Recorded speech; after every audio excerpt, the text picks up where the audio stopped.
Live. And we're live. Oh. Welcome back to Tipsy Whiskey Shenanigans. I'm Steven, one of And your I'm hosts. Alec. This was a weird intro, dude. Alec. Yeah, I don't know. Yeah. Too much energy. I don't know, man. It's 2022. Yeah. We're alive in 2022. Yeah. That's what that We are intro was right live. there. I have verified we are live. We are good to go. All righty, Boom. folks. So, as always, kicking off this stream, Alec, what have you done in the world of whiskey recently? So let me A whole think. lot of nothing. No. Because over Christmas, I don't think, yeah, this was after we did our live stream on Wednesday. So over Christmas, I got a new bottle of Irish whiskey, and Steve and I tried it, and we didn't do This that on was live on stream. last live stream. It was dude. on last day. Yeah. Oh man. Well, then otherwise, pretty much nothing actually. A whole lot of nothing. That Fair was enough. that was my big whiskey thing over the Ooh, break. we got the pot still life in the house. Cheers, man. Cheers to you. Yeah, Cheers. welcome to the first stream of 2022. Honestly, I don't think there's been a lot. So I've gotten a few bottles recently. I got Bell Mead Reserve, it's 108 proof MGP. It's solid. It's about what you would expect from a solid blended MGP, higher proof bourbon. It's good. I did a review because I'm backing up reviews and whatnot. And then Barrel Seagrass. I picked up one of those.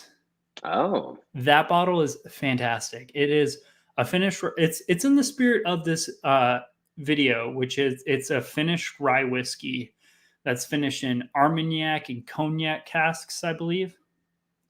So now, what is Armagnac? Believe it's that for me? Wine. Wow, Steve, thank you. I think it's a fortified red wine. Armagnac. Or it's a distinctive. Oh, it's a brandy. My bad. Yeah. So there's two different. It's finished in two brandies and a wine. Okay. I just forgot which ones. Here. Nope, it's too far in the back. Not worth getting. Wow. But yeah, so that's pretty much been my life. Bruno has destroyed a bunch of shit. Really not happy with him. I always find it funny when I come over and I hear Olivia go, Bruno! And then I walk in and then there's something destroyed, or there's something that was laid on the ground from his hind end. This is so good for like the $35 I bought it for at Costco. I know I'm never going to find it at Costco for that much, but that was a solid bottle kill. Oh, well done, Steve. Also in the spirit of this video, wine finish. It's I believe so. That's it's a cask strength MGP in Arizona finishing cab barrels, and it is wildly hot, aggressive, drying, and has a lot of dried fruits in it. But again, still really solid, especially for $35. Cask strength MGP, $35. Not That's bad. Pretty solid. Yeah, I do remember when we were at your mom's house and we did the review of that bottle along with Thumb Boot. And I remember it was like Copper City, incredible. Thumb Boot, crap. Crapola. Yeah, comparatively, I don't think you can do much worse than Thumb Boot. I think my two least favorite whiskeys are in between that Brimstone and Thumb Boot. You really hated that Brimstone, dude. It's not my flavor profile. Like usually a lot of my complaints with whiskey, it's value. It's like, oh, this is too cheap. Oh, or not. I'll never think that. Oh, this is too expensive. Really? Things along that nature. Those are a lot of my complaints typically. Yeah, that's fair. I personally thought Brimstone wasn't the worst, but it was really weird. A little too weird to be on the side of I would buy it again. Well, now that we're on the topic, what's your least favorite whiskey you've ever tried? Maybe some Irish whiskey, like some Irish whiskey where it's just straight up ethanol, like that thin ethanol, like Jameson note. Like Powers, I thought was terrible. Powers was not very good, even though I tried to give it a little bit of praise. It was not very good. I'll give that one to you. Yep. The Pots to Life agrees. Value is a big thing. That's the thing I find doing most in a lot of our reviews and stuff. Like a lot of the whiskey we do or we review, I'm like, this is good, but is it worth the money? And usually that's the question that really determines what the grade is. Yeah. Like we don't really review. I don't buy crap whiskey because I want to drink the whiskey I buy. So what's the freaking point? You buy crap whiskey to see if it's worth paying that little. Hopefully. Yeah, I mean, this bottle I bought for $25 on a whim, but we're about to get into that. So, least favorite bottle, go. What was that cherry cough syrup? Not your Master's Keep. The cherry cough syrup that was like dirt cheap, and it was just disgusting. You thought it wasn't bad. I did not like it. Gosh, it was a while ago. This was back when you were still living at the apartment when you got it. Is it a bottle I still have? No, I doubt that. Very much so doubt that. Actually, you know what? No, I just thought of another one I didn't like more, and that was the Riptide. That Riptide. Oh, Riptide. That was it was youthful graininess. It wasn't bad. I think that whiskey had potential, but that was before we were super heavy into ryes. So that rye flavor profile was a little bit too offensive, I think, for both of us at that moment. And I just think it was just very young. Like it was so it was so young that you could actually feel you could feel it in your teeth, and it was just like this awkward, disgusting feeling. And I remember when I bought it, I was thinking like, man, this is going to be the coolest thing ever. This is this barrel proof rye that's going to have so much potential. And it did not live up to any of it. Mm-hmm. Yeah. We got Mr. Whiskey Shits in the house. Oh, I want to try out something. I'm going to post two people's things. Let's see here if I can figure this out. Oh, I'm going to give out wrenches too. I forgot about that. Should I go get some from the garage? Can I just start throwing them?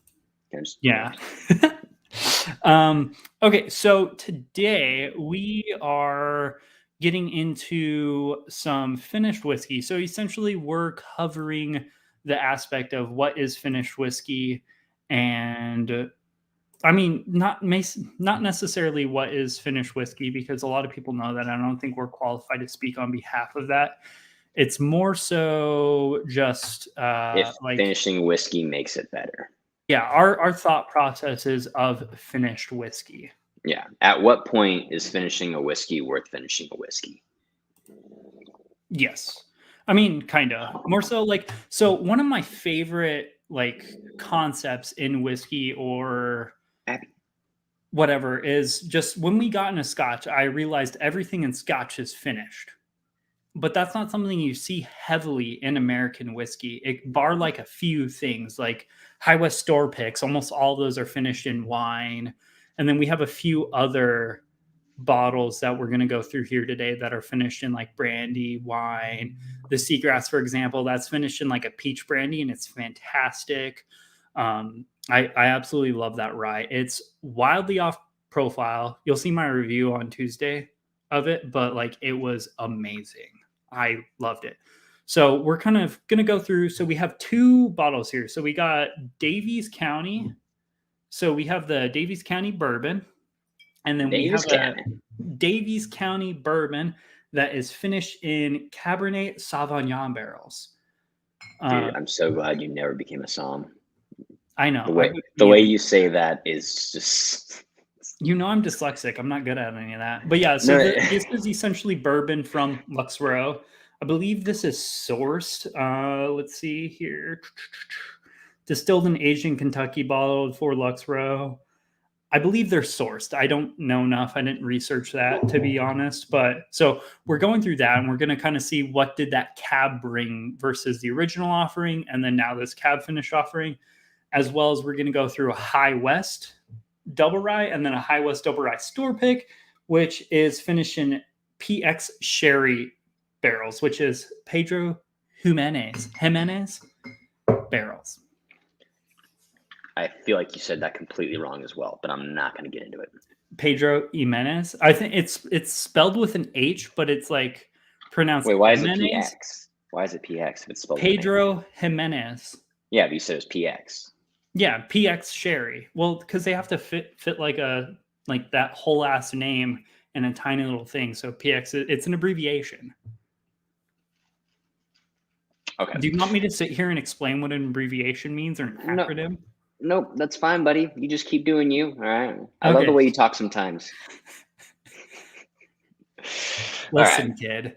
Okay, and then we're going to go over this bottle, which is a newer one for the channel. Both of us have previously tried it, and I've already done a review. I just have yet to drop it, and that is Doc Swenson's Alter Ego Triple Cask Bourbon. It is straight bourbon whiskey finished in sherry and cognac casks. We should make a drinking game out of Steve sometime. If he ever goes blah, blah, blah, or if he goes, that means you drink. And then you'll get drunk by the end of this video if you haven't already. Yeah. Dude, if I release any of our if I release an unedited version of it, either we're on fire or you're going to see a lot of get in the zone, and then talk. I think we should. I was gonna say we should definitely bring back some of the bloopers though. We did that for a little bit, and that I actually a lot of editing. I enjoyed it. You don't have to like edit it, just enough to where the funny part comes out. Unless of course we're making really bad comments, in which case we should release that. Well, you gotta come down here and film more with me because there's not really any fun bloopers just by like me. That's fair. I'll let you know when I'm coming down again. Yeah. Okay. Mr. Whiskey Shits picked up some Seagrass on Saturday. He is excited for it. It's a killer bottle. It's an expensive bottle, but it's amazing. It's off profile from a bourbon and a rye, but it really lets those finishes shine through in an amazing way, in my opinion. Pot's Delight says, "I need that bottle." Doc Swenson, I did it again. I know, right? The Alter Ego, really, it's a good bottle. It is like $65, $70. So it's a little bit on the pricey side. I got this for like $50 at Costco though. But MSRP's a little bit pricey as well. But it's not interesting to the point where the Seagrass is just cool. I think the name kind of gives it a weird feel. I mean, when you think of Seagrass, I don't think of whiskey. When I think of Seagrass, I think of like a really weird tequila. Yeah. Well, it's a super weird, so Barrel, that's the cool thing about Barrel, even though I do hate that all their offerings are $90-ish because that's a big ticket bottle and it's kind of hard to like take a gamble on a new type of bottle or whatever, but they are coloring outside of the lines, and that's a perfect picture of what them coloring outside of the lines can totally become. I mean, you'll have to try it.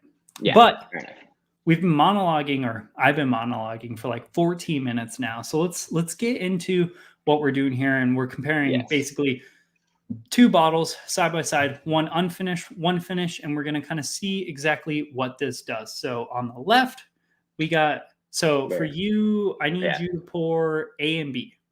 A and B, got it. Done. Yes. So A is normal Davies County. B is the cab finished one. All right, dope. Love it. Which I kind of hate that they put Cabernet Sauvignon on it. Like that's a complicated word to say. Why don't they just say cab finished? Because when you say Cabernet Sauvignon, it makes people think, that's gonna taste good. Yeah, I guess true. It's fancy. It's fancy made up titles and shit. The Pot Still Life. Have you tried the Stellum line yet? We have tried the bourbon. That one bottle. I recently actually killed that bottle. It's solid quality. Am I gonna buy a second one? No. But just I remember it's you liked it. You liked it when you first got it though. I liked it, but at this point I need to make room. I mean, why do you think I just chugged that freaking bottle? Like, that's a quality bottle, but we got to get rid of them. You did it. Got to make room for some whiskey. You did it for the tube. Okay, yeah, did it for the tube. The tube. All right, let's get into A. Okay, so A is going to be Davies County Straight Bourbon Whiskey, 96 proof, 45% ABV, sour mash, bourbon, and it says a unique combination of 2 bourbons mash bill, a smooth wheated and a traditional rye. So it sounds like it's a blend of a wheated bourbon and just a typical rye heavy bourbon. And so the nice thing about this, so this is normally like a $35, $40 bottle. I got this for like $25 on clearance at Total Wine. I just randomly showed up there. I went to go buy a cigar and they had those there. And I was like, hell yeah. I was like, well, why not? See, when I think of a bottle in the clearance section at Total Wine, I start to really question. Yeah, that's what I'm thinking. Like, that's actually a reason to not buy it. But, you know, I'll give it a shot. Yeah. I mean, I was like, how at worst possibility is it's going to be like a 96 proof, which is almost 100 proof, just budget bottle. And $25 is pretty budgety, where I'm like, okay, I'll take the risk on $25. Yeah, that's fair. My only concern is if it would be like corked or something like that, you know, to where it's like, okay, this is a legitimate beer. What? Corked, like how wine can get corked. I don't know what that means, bud. Like as if like the cork on the inside gets to a point where it either breaks off and it like actually sits in the you're talking about like cork rot. Yeah. Okay, yeah, no, these do not. I think these are fake corks. Oh no, shit, this is real. But no, you can. I mean, luckily you can see that from the outside with a lot of these. That's fair. That is fair. Anyway. Yeah. Let's get into the whiskey. Yes. Hanging AZ is in the house. Cheers. We'll get into that on the mouth here in a sec. On the nose. It's soft and light. Yeah. Yeah. Which I'm attributing that to like kind of like the weeded profile. I was gonna say it definitely has like a slightly weeded smell to it, but it's also got like a little bit of a florally cherry note. Yeah, it's soft, light, floral, nice little bit of cherry, a little bit of like a honey vanilla. Yeah. But it's not super fruity. It's more floral, sweet honey, pound cake type vibes instead of like heavy fruits. Yeah. A little bit of pine in there too. Maybe it's just because I still have my tree up, but I'm getting a little pine. Yeah, I think you're smelling your tree, dude. Okay, it's fine with me. Love my pine. Dude, you should see the office. So you know the size of the studio. Literally all of our Christmas shit is all like right here. And it's giving me so much anxiety.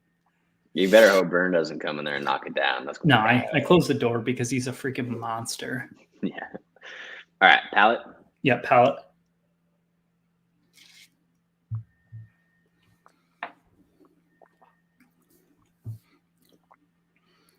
Okay.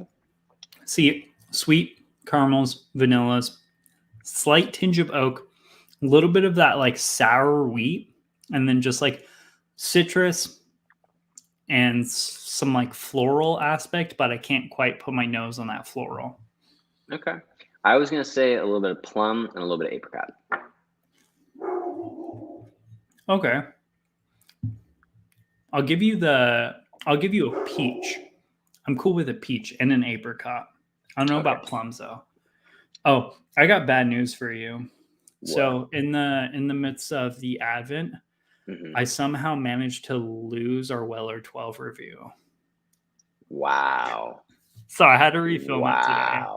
And I'm not very happy because because I think our original review was a fresh crack, so it was just like very like legitimate, like first impressions. And it's not on the SD card. It's not. I don't even think I can forgive you for this. This is like what? Who am I to you? Okay, am I just some dude who shows up and drinks whiskey with you? I mean, kinda. Don't lose our cherished moments together, Steve. It's light, a little bit of cherries, but like it's more of like a kind of like lime and lemon fruit. It's more of citrus fruits instead of like vibrant red fruits. Yeah. No, and it definitely has it's kind of it's astringent. I think the astringent note mixed in with that wheat is making it a little like It kind of gives it a little bit of a weird flavor. Not like nasty, but it's like a unappealing flavor. I don't know what to call it. All right. But Yeah. Not digging that note. But that's Mhm. the only bad note I'm gonna give it. Hanging AZ is doing Turkey Tuesday on a Wednesday. Hanging That's AZ, right. did you manage to get anything nice out here in the valley today? I know you were going out hunting earlier this morning. Hunting. And let's go into Bialik. All right, down. On the nose. Ooh. Fruits. This is way fruitier. It's like sweet fruits now. Oh yeah. And This it's has got got a lot darker. yeah. See, Like this has got like a really nice plums, dried apricots. Plum, red apple. Yeah, apples, cherry for sure. The grape. Like a lot of cherry. Yeah. Yeah, a little bit of like a green grape though. I was gonna say purple grapes, but same. I mean, a grape's a grape. Like, are we gonna argue the intricacies of what kind of grape we get? I guarantee you someone in the comments knows someone who would give a shit about the type of grapes we're talking about here. I don't think we're qualified or that smart or any of that in order to like, talk about the different vintages of it. Vintages. Like, well, this cab was finished on the side of a mountain. I don't know how people do that. Like, I know we're like heavily into whiskey and like we can like describe what we're tasting in here to like picture something that we've tried before or things we've experienced previously. That makes sense to me. What I don't get is how educated some of these people are, where they can tell you where the grapes were grown, what side of the hill they were, all that shit. Like, it's just, that's too much to me, man.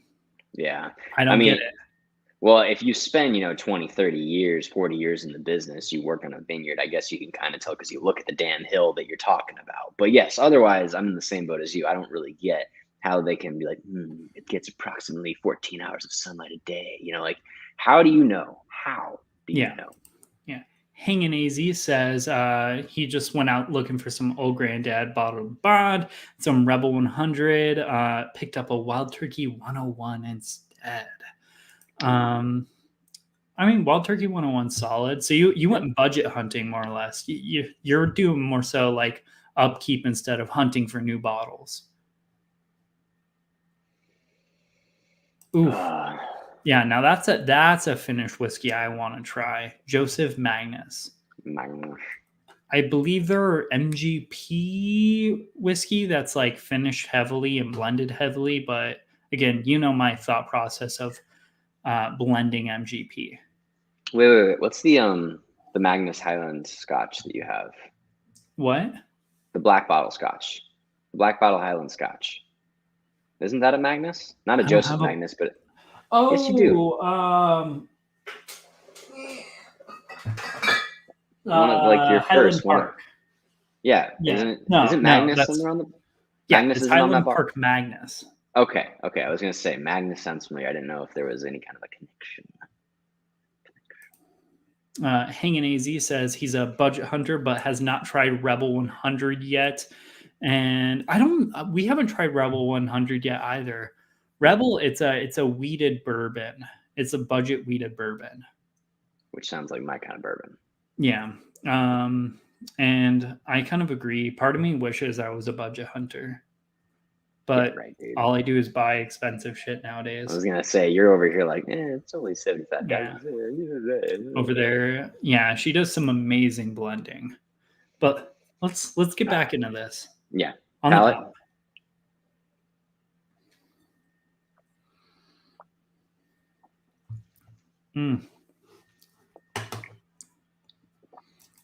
Dude, so much apple, cherry, a little bit of like a plum.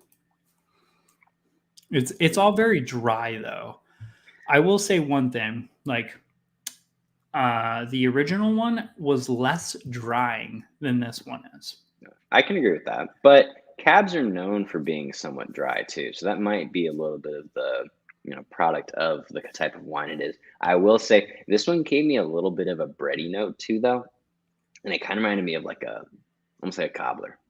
If you had like a a nice like really fruity cobbler that's like got peaches and oranges and apples and all that mixed in together. I got a little bit of that kind of note. Like a fruit punch cobbler.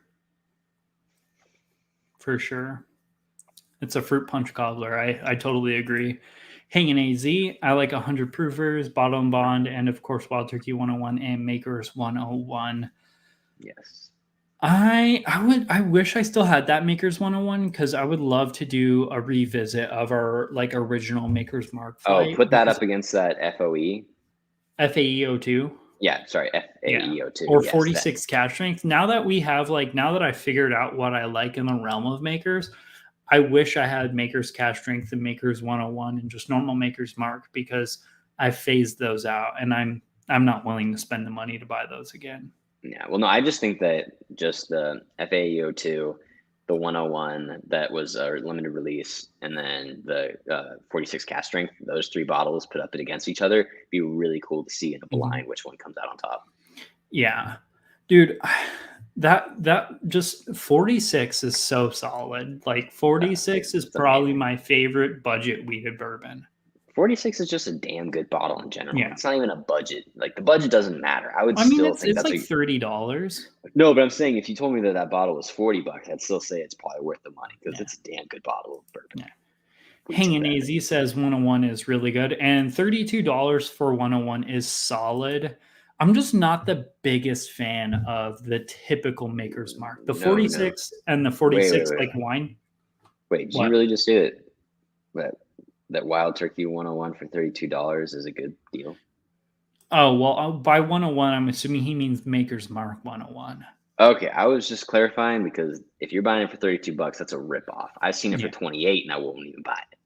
Pasta Life says he was surprised how good Maker's 101 is, and 101 Maker's Mark is non-typical. Right. Glad we figured that one out. Okay, good. Just checking. I wanted to make sure you weren't getting ripped off because that's not cool.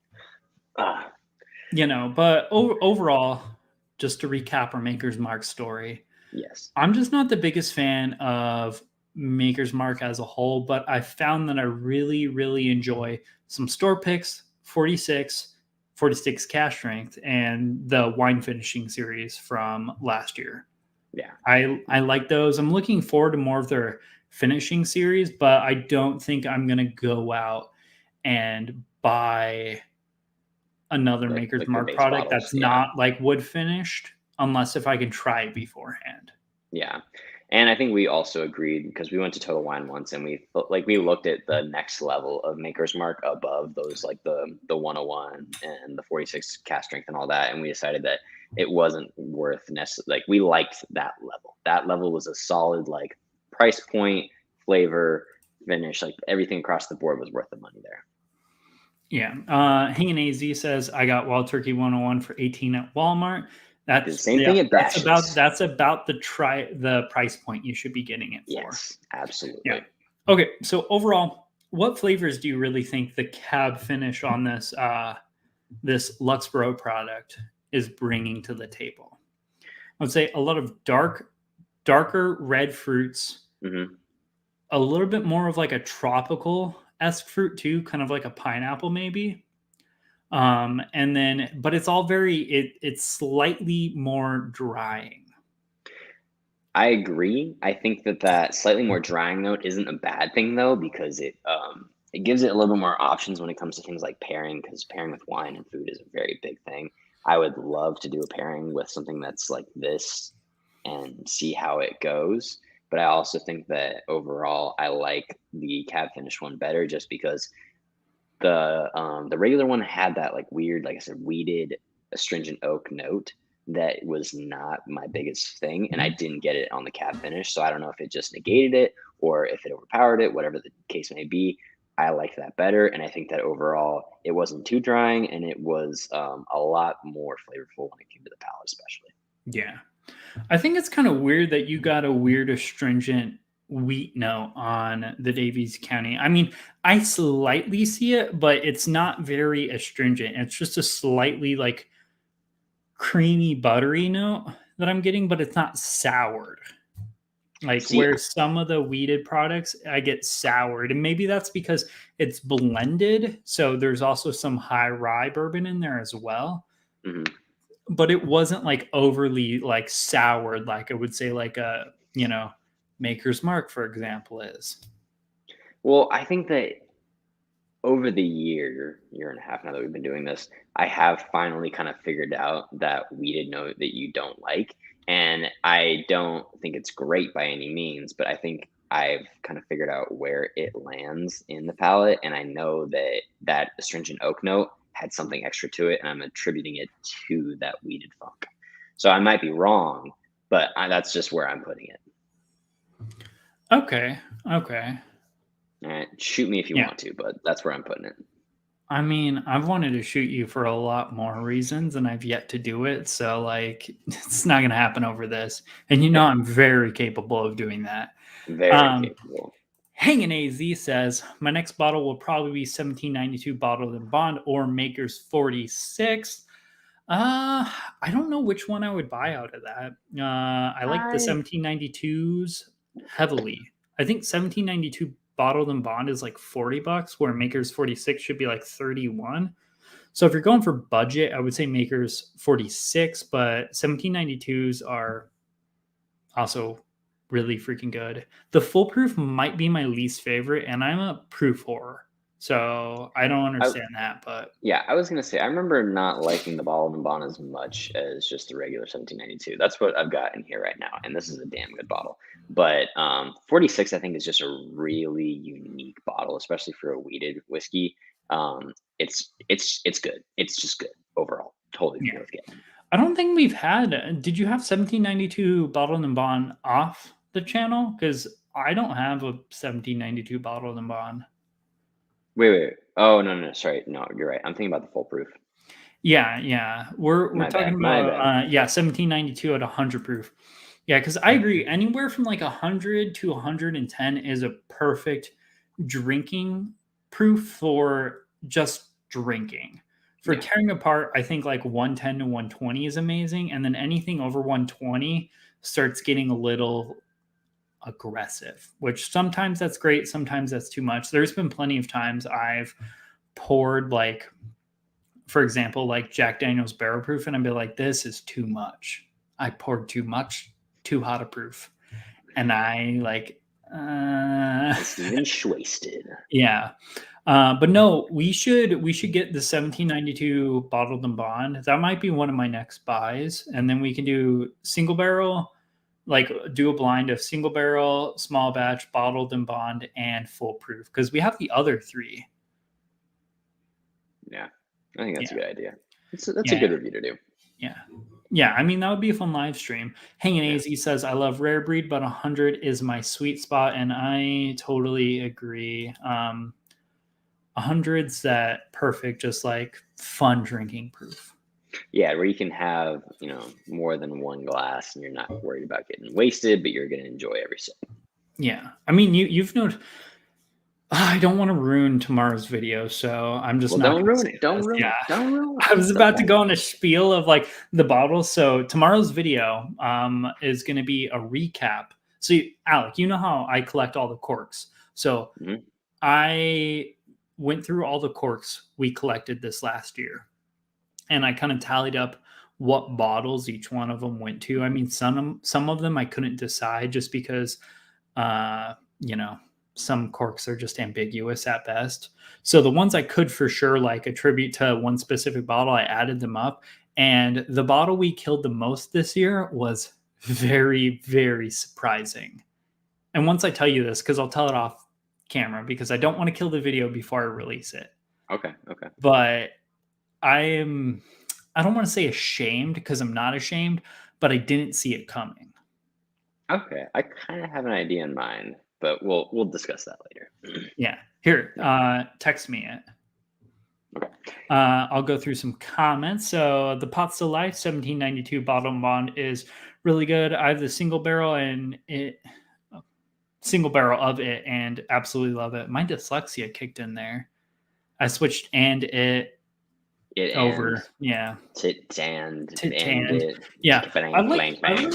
I think here the single barrel is 49.3% ABV, so it's really close. And the single barrel, offhand, I would say is arguably probably my favorite of the bunch because it takes that small batch, but it cranks it up just a little bit. But like the full proof, I think is a little bit too aggressive.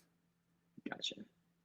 No, it's not that. I mean, that bottle is on it, but I categorize the 6 bottles we went through, or the top 6 that we went through the most of and killed the most bottles of. And number 1, we killed 7 of, and we're about to kill an 8th. Damn. Okay. Cool. And yeah, but that's off topic. Yeah. Let's get on here. Back into the air. Okay. High West Double Rye versus a High West Double Rye store pick finished in Pedro Jimenez sherry casks. Okay, and C is the regular? Yeah, C is regular for you. D is the store pick. The Pedro and then Jimenez. After that, we'll do a live review of Doc Swenson's, even though I already did a review of Doc Swenson's this week. I just guess I wasn't planning. Where are you guys finding store picks in AZ? Hanging at AZ Total says, Wine. Total Wine, random liquor stores. So store pick wise, GCM, he charges a little bit more. Oh shit. Well, everyone, Steve's cut off. No, I just got sidetracked answering his questions, and I lost track of which one's the normal and which one's a store pick, but I'll figure it out off the nose. Okay. So hanging AZ, I would say GCM's pretty solid for store picks. Total Wine's really solid. The guy who, or one of the 3 guys who does all the store picks for all the Total Wines in Arizona is at, where is he? He's at the... Where do I live next to? Where's the Camelback? Or it's not Camelback. The Total Wine that we went after. We filmed that one time, and I broke that pick of the High West. Yeah. On accident because they don't fit on the shelves right. It was technically Scottsdale. I think it's whatever. So the guy who works there, he's their liquor. Like he's one of the 3 guys who picks their single barrels. And I talked to him. He has an amazing palate, all of their single barrels. So I would say a Total Wines are very reliable, but they're going to have basic store picks. They're not going to have any like 15-year Knob Creek store picks. They're going to have just general offering that you would see at a Total Wine. The year before or something like that. Yeah. Or the year of. Yeah, slightly dusty store picks. I want to get their Knob Creek rye pick. He talked me into it. I was just like, dude, I can't afford this and the Seagrass at the same time. Them, I would say Tops does decent picks, kinda. They're not the best Tempe, picks. Right? Yeah, they're not the best picks. They did that Old Forester single barrel pick we had that I ended up killing, and now we don't have any of those. So I would say GCM, Tops, I think it's Liquor Vault, Liquor Stop. I gotta block someone. We're not doing that. We're gonna remove you, buddy. Okay. Off of university, used to buy kegs there in college. Yeah. I'm having a hard time remembering him, but Trevor's also does pretty solid store picks, but that's as far as I know. There's a few good places who do it. I would just search around. If you're not part of the Facebook groups, reach out there. They'll definitely have more advice than I do, because most of my time I spend here doing this. Yeah. Instead of hunting. But yeah. So this particular pick actually is a Liquor Vault pick from High West, and it's fantastic. Wait, C is the store pick? D is the store pick. Okay. Oh wait, I could probably tell just off of color. Yeah, I was gonna say D is significantly darker.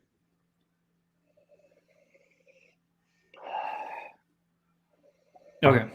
I live in South Phoenix. Liquor stores are scary over here. LOL.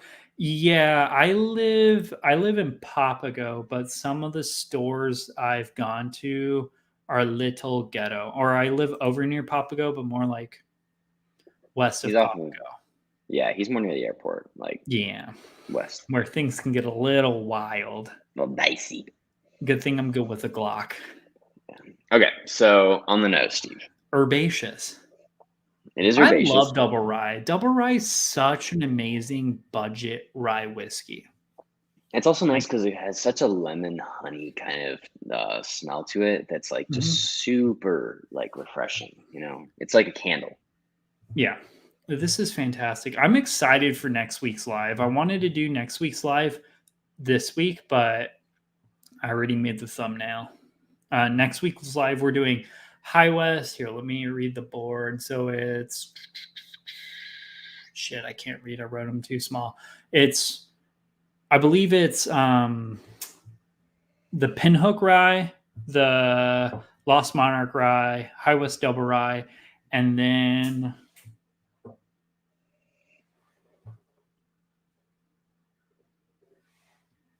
Whistle Pig Rye. Jeez, sorry. So it's basically a bunch of like sub $40 rye. So it's not like super budget where it's like Knob Creek Rye, Wild Turkey 101 Rye. Oh, and then I put Old Forester 100 proof rye in there. And we're doing that all blind. I did that as kind of just the FU because if that beats anything, it's like, come on, dude, because that's a $20 rye here. Yeah. That's good though, to have like a little bit of an outlier in the mix. Yes, Hinganese says sign of a bad store. All bottles behind the counter, and they make up prices on the spot. I've definitely. That's how you got that Stag Junior. Oh yeah, you were there with that. Yeah, he was like, it's $200, and I'm like, I'm not doing that, dude. He's like $150, and I was like, you have a nice day, and he's like, I'll do 100, and I was like, I probably shouldn't, but yeah. I'm still. I mean, you still buy it for I over, have a Stag Junior pick, or I have a Stag Junior now, so I'm happy with that. Yeah. This is super nice. So it's lemony, herbaceous, like slightly dilly, but it's not very minty. Like where some can get minty, this one's not very minty. I think that it's just got so much lemon to it that it kind of has that, you know, like that sinus opening, you know, effect, but it's not mint, you know?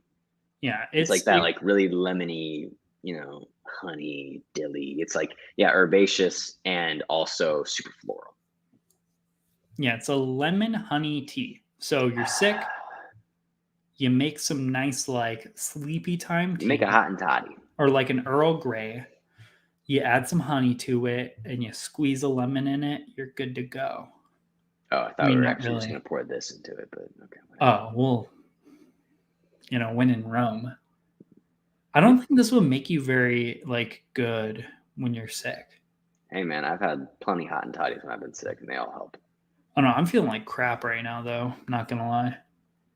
This is very nice, though. Love it. Loving this nose. Eagle Rares on secondary more often than not.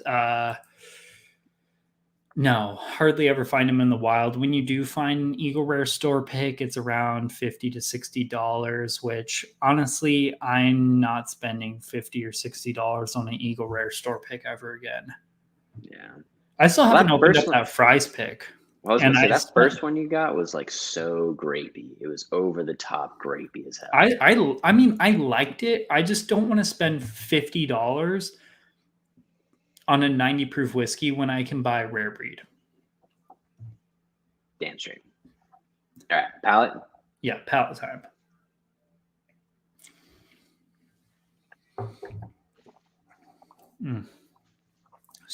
Ooh. It's been a while since I've had this.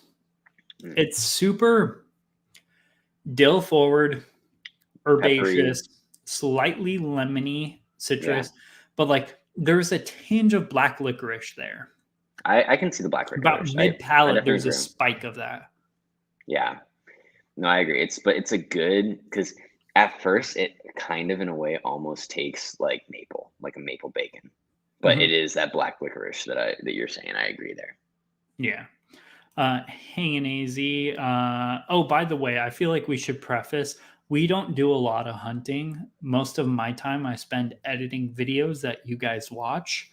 So unless if it's something that's super easy to find or readily available, I'm probably not going to have it, or I spent too much damn money on it. So I don't know if I'm the best hunter in the Phoenix metropolitan area, or I'm far from the best hunter, but you know, Walgreens has Buffalo Trace store picks for $20. Yeah, they still do have it. I bought. Wait, is it store picks or is it just regular? No, it's just a normal one. So that's where I bought your Buffalo Trace. I bought Olivia's dad a Buffalo Trace. I bought me a Buffalo Trace. I'm gonna have to buy me another Buffalo Trace because I was gonna say I need another Buffalo Trace. I did an experiment. So Jessica bought me some sort of like, do you know your whiskey set? And where you age your own whiskey type shit, or you add like things to it. Okay. So I'm doing an experimental video. It's been in there for a week, so we're not going to do it. But look at the color difference already. I mean, shit, you probably can't see on the camera. No, you can. It's yeah, but dude, it got dark quick. I mean, I dumped way more wood chips than it told me to do in it, but I live life dangerously. I was just thinking, what's a good bottle of whiskey, but I wish it was just a little bit like more like spicy flavor profile. And that's exactly what Buffalo Trace is. It's good. It's great, especially in Arizona. It fits our weather so well, but I want more spice. Just it's just a little bit sweeter than you'd expect or that you'd want. Like it's good, but yes, it just needs a little bit something to counter that super sweetness in it. Because otherwise, after like a glass or two, I kind of get bored. But that 17, jeez, I can't fucking talk right now. Everyone drink. That 1792 small batch, fantastic. Yeah, every time I mess up words, we drink. New drinking game or new like channel rule. I pitched that. I pitched that this morning. I pitched that this morning. Well, drink, dude. If you're gonna make other people drink, you got to drink. Oh, but Wait, you just really chug a freaking Highland Scotch. Oh, Scotch is so wildly different than American whiskey. I was gonna say you're gonna blow out your palate going from this not finished to finished now. Sorry. Speaking of that, though, do you want to get onto the finished? Yeah, in a sec. I want to get caught up on comments. Well, we don't have that many people in chat. I want to like read chats, because most other channels can't actually read chats. So I want to take advantage of hanging out with different people while we still can. Do it. Fair enough. But yeah, dude. But what would you say are like really great whiskeys in Arizona, like after like probably like March or April? Like getting into the hot season? Yeah, Buffalo Trace 1792 small batch. Old Forester 86.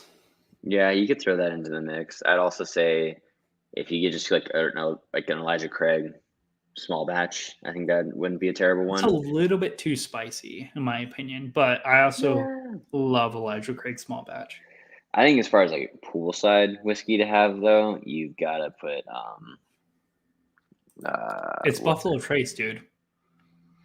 I hate to say it because I hate the like Buffalo Trace fanboy bullshit, but like it fits. Oh, dude, I was gonna go drastically different and say you have a Knob Creek with you because I feel like at poolside you need to have something. You want to get spanked while you're swimming? Yeah, dude, you need to be able to get rid of the heat. Forget the feeling, that's what I'm talking about. So some 120 proof 9-year-old store pick. Okay, I'm not saying like deep dark. I'm just saying something that's nutty enough to where when you drink it, all of a sudden you feel the temp drop a degree or two, and then you don't have to worry about it anymore. Fair enough. I feel like Knob Creek is probably the most underrated whiskey brand, but that's a hot take for another episode or whatever. Let me get caught up on chats here. The Pot Still Life says, I only find Eagle Rares for 55 plus. Never seen a store pick in 4 years of hunting. Crazy how different it is from state to state. Yeah, I have a store pick in there that I haven't opened. But I guess that I got rid of the other store pick just because we had to make room. Yeah. Hanging AZ says plentiful in California, just not AZ. Yeah, but I did see Buffalo Trace delivery truck driving down the road the other day. I'm 90% sure those Buffalo Trace trucks don't actually have Buffalo Trace in them. It's just like branding on the wall. It's just I don't care. Dude, GTA that thing. Knock it onto the side and break open the back door. Find out. Yeah. I'm kind of glad where we are. Like, California and Arizona seem to have, even though California is wildly expensive with like everything, including whiskey, we don't have as many allocated issues as a lot of the like other states in the East. Well, I mean, yeah, but you also think about California, how many damn people live there and how many liquor stores are there. People probably buy it up as soon as they hear the first word about it. Yeah. Here, at least, I mean, granted, Arizona, especially Phoenix, is big, but it's not like as big. Yeah, you probably could get some solid hunting done in Tucson, dude. No, remember when I went to that Total Wine? They didn't have the Russell 10-year. You don't do hunting at Total Wine. But still, that's what I'm saying. Like, if I can't find something at Total Wine, think about how hard it is to find like allocated bottles. Most of like the harder to find stuff I usually find is like, hey, I'm in Marana. Oh, hey, I'm in Tucson. It's like, fuck you. Okay, Steve, why don't you chill out? Fair enough. Yeah, no, I'm not that angry. I don't really care that much. I mean, honestly, to be fair, like we love on these other allocated special bottles like Eagle Rare, Buffalo Trace, or whatever the heck.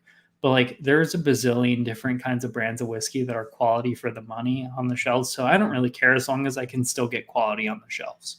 Yeah. But yeah, Hanging AZ says, I like Bullet and Larceny in the summer. Larceny is a bottle that one of us needs to pick up. I think you should pick it up because it's a wheated bourbon, and I think you would really like it. Okay. I've had it before. I didn't love it, but I also don't love wheated bourbons. And it's also like a $20 bottle. Like, it's a budget wheater. Bullet is also a fantastic choice. I've drinking way more Bullet than I have any other whiskey in my entire life. I just wish you could find Bullet 10-year more often. That's the one that I would like to actually. I don't seem to find it very often. Go to Albertsons; they always have it. Or Total Wine. I've gone to Albertsons. I've gone to Total Wine. But actually, no. I'm more so just like go to. You do a lot of shopping at grocery stores because it's easy. Yeah. Granted, that is where I've also found some of the things like the Wild Turkey 101 Rye, which. Well, you can find that at Total Wine. It's just more expensive than that Bashes that doesn't know how to appropriately price Wild Turkey 101 Rye. Which, and that's why I love that Bashes. Yeah, I was gonna say it's fantastic. Yeah. Let me get to some more comments, and then we'll go to the High West store pick. Apostle Life says, I agree. Buffalo Trace is really good poolside. We get super humid in the summer and need something lighter. And that's where I'm kind of going with the Buffalo Trace. I think Buffalo Trace fits, even though I hate that it fits. I think it fits. Knob Creek 9 is so good. Yeah, the normal, just small batch, the single barrels, they're all fantastic. Knob Creek is so underrated in my opinion. Going into that, I agree. The Knob Creek or drink. Oh shit, this was a bad idea. You brought this on yourself, Steve. I read comments and I'm dyslexic. And I'm intoxicated at some point. Like I filmed a few videos before this, so I'm not like 100. Whatever, get back to it. The Pot Still Life says, I agree on the Knob Creek. I'm just getting back into it after a few years, and it's so good. And then drink. I told you, dude, it's bad. We can't do this when I come over because this will easily get us in a bad situation. Yeah, no. We'll make an amendment of the rule. Is when we're over, that usually means that we're going to film videos before or after. We can't do the drinking game because someone has to drive home, and you have something on the way. That's right. Shut up. You need to be responsible. Hanging AZ said Kroger has larceny. So you should. I'm sure you can find it. So I know for a fact you can find it at Fry's because I go down the liquor aisle every time I go to Fry's, Albertsons, things of that nature. I tried to find Wild Turkey 101 Rye at Bashes. They were sold out after having a ton when I didn't want it.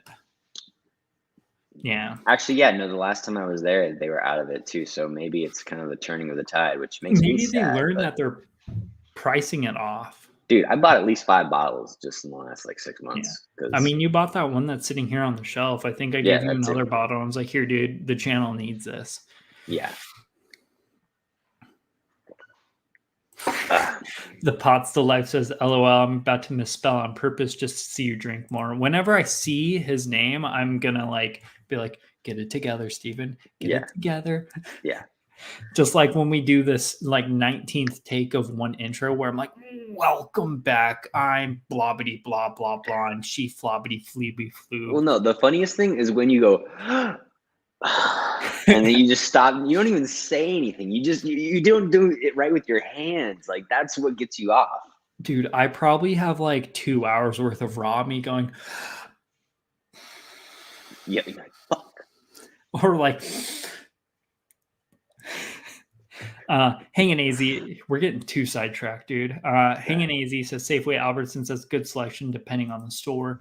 The Albertsons over by Shelby's parents, consequently my parents, and also semi kind of your parents. You know that Albertsons I'm talking about. They have an amazing whiskey selection. They do. Slightly overpriced compared to Total Wine, but a really good selection. I don't want to say amazing, but they have a really good selection for a grocery store. Well, and it's just well balanced because some other grocery stores will have a nice bourbon section and they've got maybe 4 or 5 bottles of scotch and that's it. That that Batches has a good selection of everything there. Yeah, we should have just named this freaking this episode of we talk about hunting whiskey in Arizona, or we talk about buying whiskey at grocery stores, because I'm 90% sure we've talked about grocery store whiskey more than we have finished whiskey. So let's get into the High West Double Rye store pick. All right, I'm down. Which is finished for here. Let me read the exact timeline. This is it's 13 months, so a year and a month, finished in Pedro Jimenez sherry cask. Dude, you want to know what note I get on this, which is amazing actually? There's a sweet pork.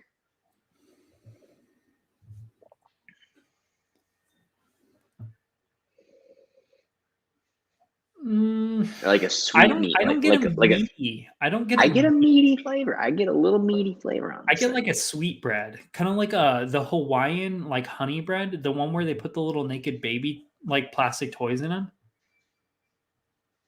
You know what I'm talking about, right? Naked baby toys. Yeah, the ones with the little plastic toys. I think those are Hawaiian sweet bread. Let's digress from the naked. They don't put naked baby toys in the bread, Steve. There's little plastic toys that sit on top of the bread. What's that? Is Shelby backing me up? She says they put one. Get fucked. Okay, whatever. Still. I'm so glad we're not monetized, so I can just cuss on live streams. Yeah, for now. But yes, Hawaiian bread for sure. I can give you that. Hawaiian bed. Drink. Hawaiian bed.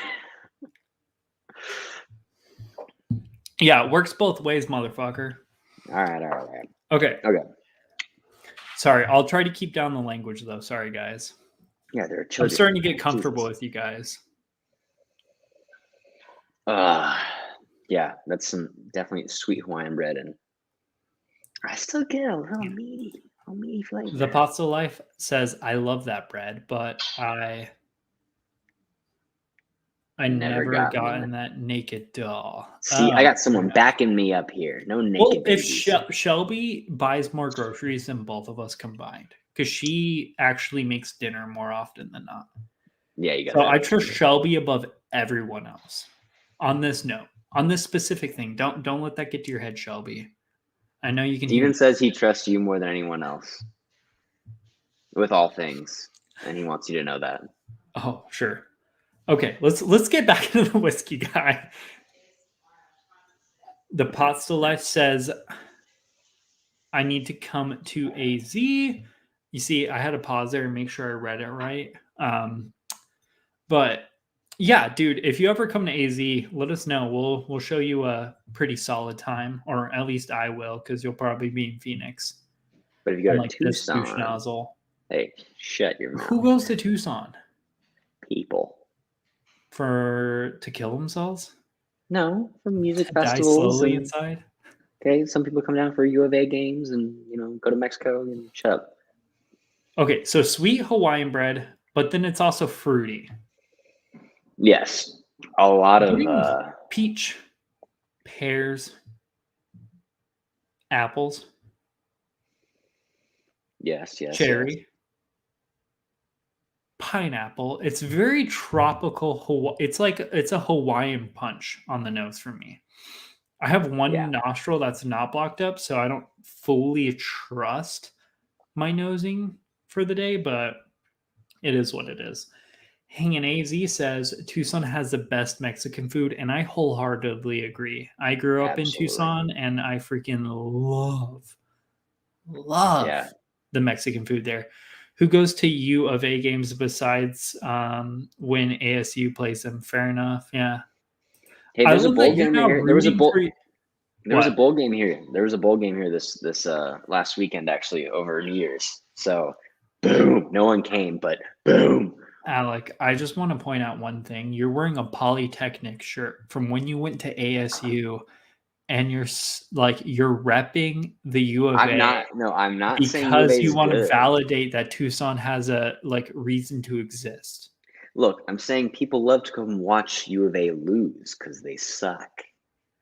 I mean, there is a valid reason for you to go to Tucson, but that's about it. Well, yeah, honestly. Okay. Fruity. It's Hawaiian fruit punch. Yes, it's like the blue fruit punch packet. I want the palate of this one. Palate? Let's eat.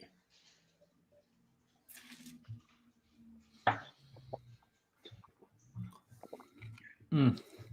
Ooh, man. No, that's good. See, that one's not drying. No. But it takes those herbaceous rye notes and it smashes grapes, pears, peaches, and apples into it. And a little bit of cherries. So it's less tropical on the palate, but it's still like a fruit punch. Yeah. Yeah, it has like that baked fruit kind of feel, actually. Where it's all kind of like crisp, but it's also very like moisturized and sweet. Okay. I agree. It's, oh my God, dude, it's a Hawaiian bread, but if you packed a shitload of baked fruits into it. Yeah, that's pretty good, actually. I would love to take Hawaiian bread, soak it in this, and then put it in the oven, set it at 200 and just let it kind of slowly bake out and give it that really nice flavor. I don't know if putting it at 200 would be good. I've been watching a lot of Great British Bake Off, so I pretend I understand how to bake.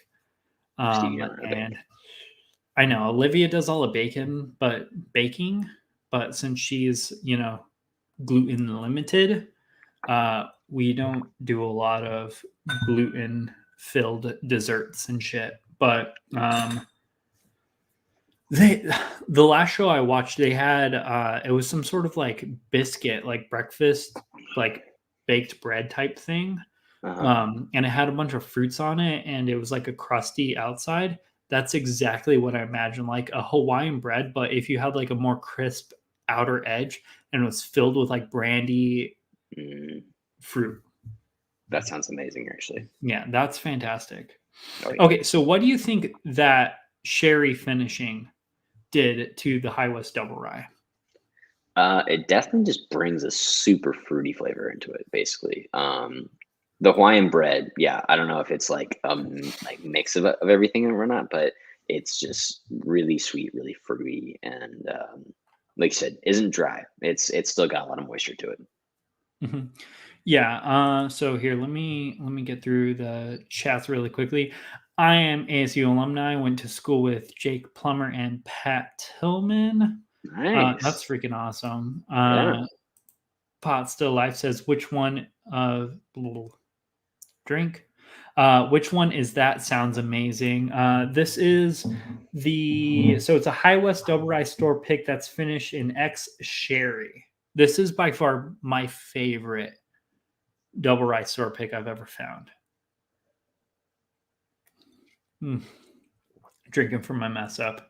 Yeah, it's fantastic. I doubt it still exists out there in the wild. Yeah. And Hanging AZ says, like a tart. I would agree. It's like a tart. Like a sweet tart. Yeah. Yeah. Yeah. But like, I feel like we nosedive bread too easily. Like bread's an easy given. Right. It's not like straight up like not Palmer. It's not like straight up grapefruit, but it is still very tart. Yeah. So Nick, that is the Liquor Vault pick. The Once Upon a Time in High West pick. Once more time. I'm so glad. I woke up one day and I had nothing better to do, so I drove 25 minutes to Liquor Vault to pick that pick up. It was around $60-ish, and it was worth every penny of it. That's when I bought that B521, and that was also worth every penny. Fair enough.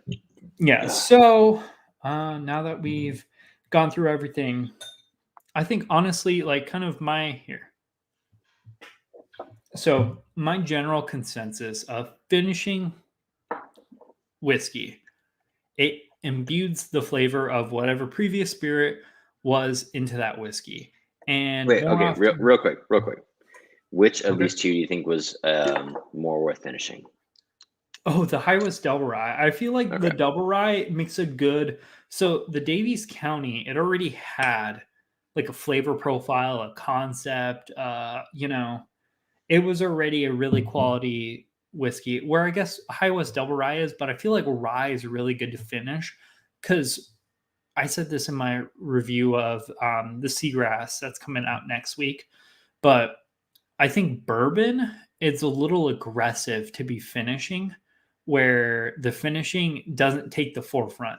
Whereas with the rye, in these two standalone cases, this probably isn't like a thing you can just screenshot and say, oh, hey, this is 100% true.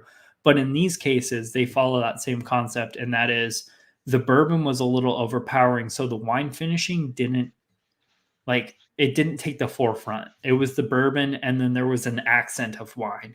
Whereas the High West store pick, the wine finishing, that sherry finishing, took the forefront, where the double rye kind of took a background. It let it happen. Okay. If that makes sense. Or at least that's my opinion. I'm just YouTuber. Hey, that's fair. I have to say, I actually kind of appreciated the Davies Mills. I think that one had a little bit more of a different profile to bring forward, and not to say that first one, like the regular, was bad by any means, but I just kind of liked the opposite of what you're saying. You're saying that basically the bourbon kind of prevents from as much flavor coming out. I liked how much flavor was able to get brought to the Davies Mills, and it kind of, I don't know, it gave it like some different feel to it. I mean, both did, but a better different feel. Okay.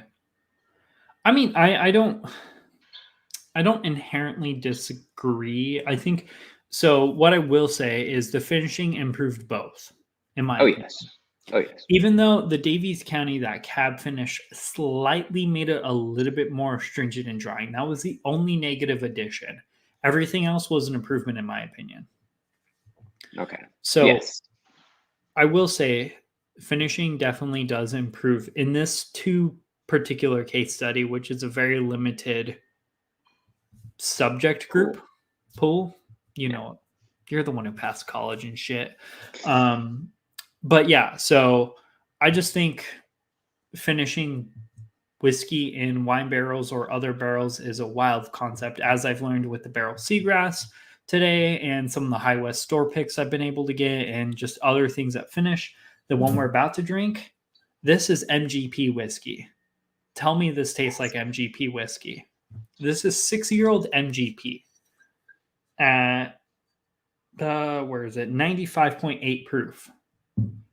And it is wild. I still think it matches the value, but we're about to get into that. Wait, so that's A2? Yes, A2 for you. All right. So what I wanted this whole conversation to like kind of end up with, it was my statement of, I think wine finished American whiskey is going to be a very big part of the future of American whiskey, or at least I hope it does, because I think it's the next evolution. Like for a long time, we've been stuck on the single barrel concept. I mean, we talked a shitload about it today with store picks.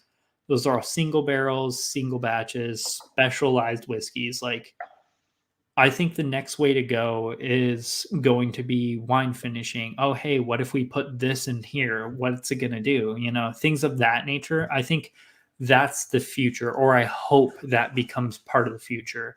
I mean, that's kind of what we've seen with the double oak craze, where everything's starting to become double oaked. Like, double oaking is a really big trend nowadays. And I'm hoping that wine finishing becomes a bigger trend. Yeah, no, I think that's a valid argument to have, Yeah, especially just because of how much. Well, it's you think about it, and you're like, yeah, obviously you can create a lot of the same kind of bourbons, you can create different bourbons, but when you talk about making real big changes, I agree. Finishing is kind of where it's at. Yeah. Here, let me get caught up on the comments, and then we'll get into this Doc Swenson's. And yep, I already read that. Hanging AZ says I still need to try the High West bourbon. Heard the rise tastes like licorice, which I'm not a fan of. Okay, I'll tell you right now, I'm not a huge fan of the black licorice feel either, but it's not like overwhelming black licorice. So I would say not necessarily the biggest thing to be afraid of. Does that count as a drink because you said licorice? Licorice, and you corrected yourself really quickly. And then Hazy says lots of wine finish in ex bourbon now. I've also, I mean, I'm not a big wine guy, but I have bought a few fortified wines that were finished in ex bourbon barrels for my sister, and I've never tried them. So, you know, I've noticed that there is that. What? You have nothing to say. Yeah. I just want to hear myself speak. Right. Okay, so the last and final bottle we're going to talk about tonight is going to be Doc Swenson's Alter Ego Triple Cask. So this is an MGP straight bourbon whiskey finished in sherry and cognac casks, and it is 95.8 proof. Did you know that this isn't classified as bourbon anymore? This is classified as a specialty whiskey. Because bourbon, the actual legal definition of bourbon is not, like, it won't allow you to finish stuff. Interesting. Yeah, so like legally they have to like step into some gray area with a specialty whiskey, that special sauce, and then go into this whole, finished whiskey concept, which I think is super cool. And I just, I don't know where I was going with that. It's okay, buddy. It's okay. It is what it is. Okay. So basically, MGP finished in sherry and cognac. And it's two different versions of sherry. Let me see here. So one is a Pedro. Oh, wait. So it's not here, as I was about the PX. So this might make more sense. So this is finished in Oloroso sherry and Pedro Jimenez sherry and cognac casks. The PX, so Jimenez is spelled Ximenez, wow. And the first E has that little a tilde thing where it goes, I'm just really glad I gave you shit about that at the beginning of this, because you were over here like, do I have to explain to you what an acronym is? Shut up, Steve. Spelled with an X. Yeah, so it's spelled with an X, but it's pronounced Jimenez. Why don't you go Jimenez all over the place? I don't know. It's a Spanish version of like sherry. Yeah. Okay. Well, I'm going to tell you right now, on the nose, it's kind of dry. Hey, and AZ says, yep, broke the bourbon rules. I do like the bourbon rules, though. LOL. I wouldn't mind if we created a second category where it's like finished bourbons, because I love the concept of finished bourbons. But I also love them being forced to be transparent about the finishing, so you know exactly what you're getting into. Because I hate this whole like untransparency on the bottle, where some bottles will say distilled in something or other, or they'll just say bottled in, where that essentially means that they're just sourcing whiskey. And I'm pro transparency because it helps my job out of understanding what the hell I'm freaking drinking. Ooh, this is super sweet. Yeah, it's like a dry, sweet, like apricot, orange. Ooh, orange creamsicle. Yes, there you go. That's what I'm pretty sure that's like the one note that was like dominating on my review. Orange creamsicle? Yeah, well, at least I know I'm not a hack. You are a bitch. This is going to be weird, but maybe like a little bit of a black pepper. I'll give you peppery. Almost kind of like I think that's where I'm getting that dry note. It's like a dry spice, like a dry rub. Yeah, I'm going to say that because that's coming from that. I know what you're saying. It's like it smells dry, and I think that's kind of that black pepper note. Yeah. But it's dry, like in a weird, like it's a rub. It like actually comes off like a rub. Like there's some spice in there that literally just kind of feels like it was not baked in, but rubbed on. A fruit punch pepper steak rub, but without the steak. It's not meaty, but it's like a very fruit forward rub with black pepper. Oh my God. We should, I know this is a really expensive bottle to be dumping on whiskey, but we should, this is a really expensive bottle of whiskey to be dumping on meat, but we should make steaks with this whiskey. Down. Yes. Absolutely down.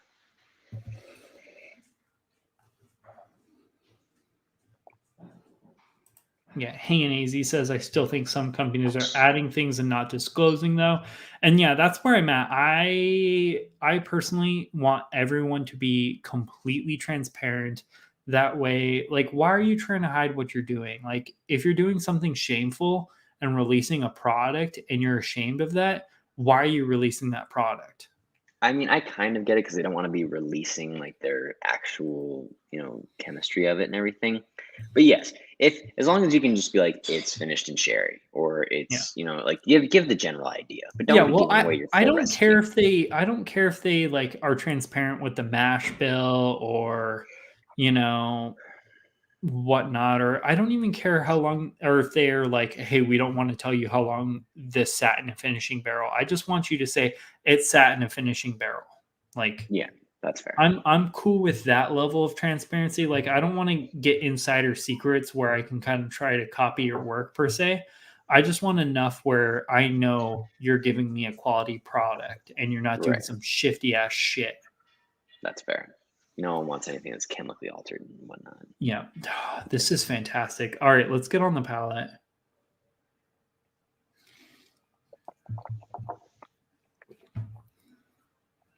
Ooh, red apples, pomegranates, blueberry. Ooh, I like the blueberry. A little bit of like an orange, but it's not that orange creamsicle anymore. It's just like it finishes slightly orangey. But then there's an underlying like creme brulee, like burnt sugar type smell or taste going all the way through. I can see that, actually. But it is slightly drying there at the end. So I do agree with Hanging AZ. The sherry made it dry. That's likely what happened. It'd be like that, though. Very interesting. More like, actually, I'm going to see more like a blood orange. Not like a regular orange, but a blood orange. That's a little bit more what I'm getting on this. It's got like a little bit of that more of like dark spiciness to it. I'll give you blood citrusy. Orange. Yeah. It's more like a heavy, like like savory orange in a way. Yeah, it's dark fruits with sweet vanilla sweetness, but nothing's like super vibrant either. It's very weird. It's like rich, vibrant sweetness and dark fruits mixed together. Like it's like the sweetness and the fruitiness are they're going different directions, but they're not fighting each other per se. They're just, it's a culmination of both of those vibes. Yeah. More or less. Love the finish, actually, though. That finish is good. because it does a really good job of keeping the fruitiness, but it's dry. Yes, I'll give you that. It's definitely still dry on the end, but it's also like a very nice like palate cleansing dry, I'll say. Yeah. Overall, I really, really like this whiskey. That being said, I don't know if it's worth $65. I'm also super cheap. I can kind of agree with you. 65 seems a little steep. I'd say 55, 50, 55. Not a bad price. 50, 55. I think it's a solid A. Yeah. I think I gave it like a B on the review. I don't know. I'll release a review here in the future. Maybe a month and a half. Who knows when I release it? But solid whiskey. I just wish it was slightly cheaper. I think it's an amazing whiskey at like $50 to $55. Yeah.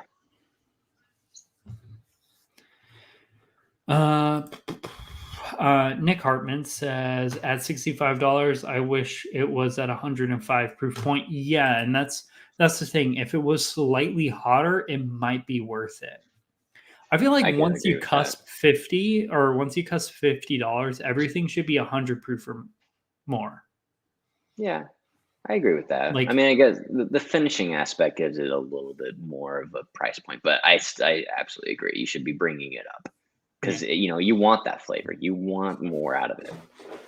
Hanging AZ says my ceiling is usually 50. I would say my ceiling currently is somewhere around like 100. Steven also has an issue. But like that's also like 100 with like a lot of research going behind it. Like I don't buy shit just to like buy it without knowing. Like I do my research before I buy any bottle nowadays, just because I know some stuff that they're charging $80 for, everyone says it's not worth it. Yeah. So I've learned my mistakes per se. Yeah. But yeah, overall, do you think finishing whiskey in any barrels, it could be peated, it could be, peach brandy, apple brandy, sherry, Cabernet, so whatever. I don't know any other wines. Pinot Noir. I feel like I know I just asked you a question and I'm just like drunk ranting at this point, but like I feel like we both need to like, or maybe not so much you, but I feel like now that I'm like gotten into like spirits, I need to like revisit wine and figure out what kind of wines I like. No, honestly, I think wine and whiskey have such a good relationship between the two that I love most whiskeys finished in wine. And I like a lot of wine that's finished in whiskey barrels. I think that it gives them this really good in between. So I agree with you on that. Now, as far as your first question about finishing stuff, I think that it's kind of like some of the other bottles we've had where it's a little bit more situational. I would not drink a finished whiskey in wine every day. I think that it kind of soils the whole idea of it. I think it's meant to be something that's different, but it's also meant to be something that's not had all the time. Otherwise, you start to expect every whiskey to taste like wine, and every wine to taste like whiskey. So it's a good, I think, like, how you might have port at the end of a meal, at the end of dinner, something like that, because it's going to be different from wine. It's going to be something that's more, dark, a little bit higher ABV. It's going to have something different to it. I think that having a whiskey finished in wine, maybe at the end of dinner, totally worth it. Or having a whiskey finished in wine at, like brunch or something like that. Something that's more situational, not a daily. Yeah, I can totally see that. I want to do, so I know how we did that Christmas cookies live stream. I want to do like a charcuterie wine tasting thing where we pair whiskey with charcuterie shit. And I think the stock Swensons would go really well on that just because it's very wine centric. Let me read some chats really quickly. Hanging AZ says, yeah, buyer's remorse increases exponentially over 50. I would agree. Maybe for me, it's more like it increases exponentially over 60. But again, there are a few bottles where I'm willing to spend 70 to 80. Like in Elijah Craig Barrel Proof, I'm willing to spend 80, at least the first one. I'm willing to spend 80, hands down. Jack Daniel's Bear Proof, I would pay 80 for. I think they're like 70, so there's not really concern there, but you know what I mean. Right. The Pot Still Life says, I agree. I need to explore wine to better understand the finishings that happen in the whiskey world lately. And yeah, that's where I'm kind of at, because I used to solely drink before I was like a little white girl wasted. I would do Pinot Noirs were my favorite. And that's a super sweet red wine. And I feel like I would enjoy like a drier wine now. Right. But who knows? Yeah. But yeah. Before we close this out, everyone in chat, what's your favorite, wine finish? Bourbon, rye, American whiskey, non-American whiskey? That's kind of what sparked all this. Just we got pretty heavy into Scotch. The first quarter of this year, I would say. Yeah, a little bit into last year. A little bit in the end of 2019, beginning of 2021. The first, beginning of 2020 or end of 2020, beginning of 2021 is when I think the beginning of 2021 was when I was like, let's buy Scotch. Like I tried a few Scotches before there, but I think the beginning of 2021, I bought my first Scotch, that La Santa, and ever since then, I've just been buying so much Scotch. Or kind of. Not as much as American whiskey, but... And then that's kind of what turned me on of like almost every single high-quality, non-peated Scotch is finished in wine. Yeah. And I was like, why don't we do that in American whiskey? Probably because our spirit doesn't need it, because it's already better. But that's just my pro-America coming in. But like overall, I think there's definitely something to look forward to in the world of American whiskey, because I think wine finishing is becoming a more prevalent thing. I hope it will become a more prevalent thing, and I think it's only going to get better and better from here on out. Yeah, I agree. Let's see here. Hanging AZ says, I traded in beer for whiskey. Not much of a wine guy, but port finish sounds good. Yeah, I think port finished is one of our favorite scotches from the Glenmorangie. Jeez Louise.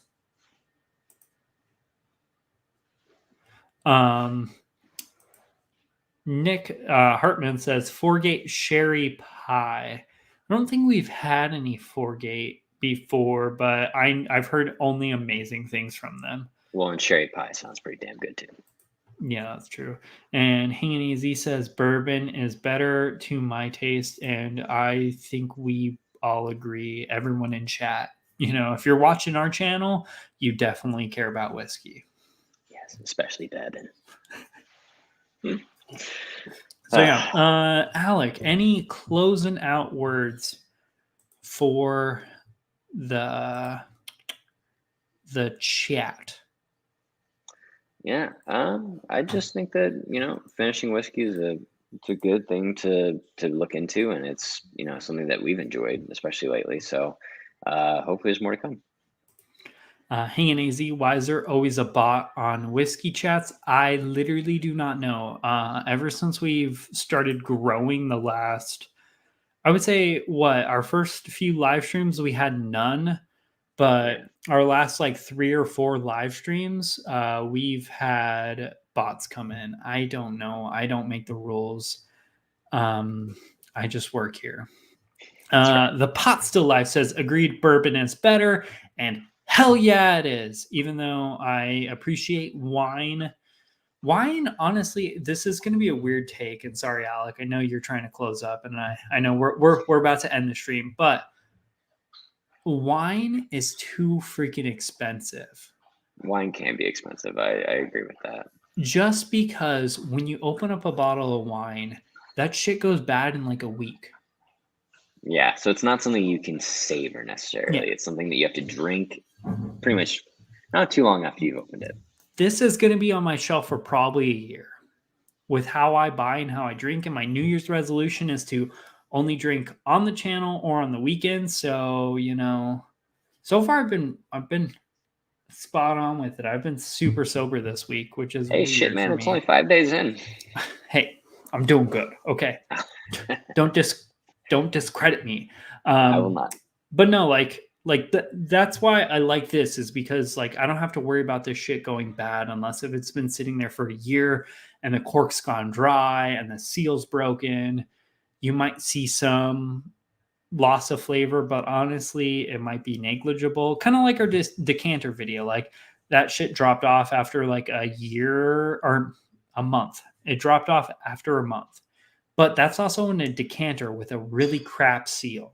Yeah. And I go through and I tip over every single bottle like this every single quarter. So I do it like every few months just to keep the bourbon fresh and alive. Here, we'll get through the rest of the chats and then we'll say cheers to y'all. Whiskey Wars always gets on every stream. Down Under gets them. Yep. Yeah. It is what it is. Wine gives me headaches, the tannins or something. I get really bad headaches with crap whiskey too. Yeah, but no, wine does have something with where if you just drink wine all night long, you will have a headache. So it is something there. It's not just you. But yeah, thank you everyone for hanging out in chat and supporting us. We are going to get out of here.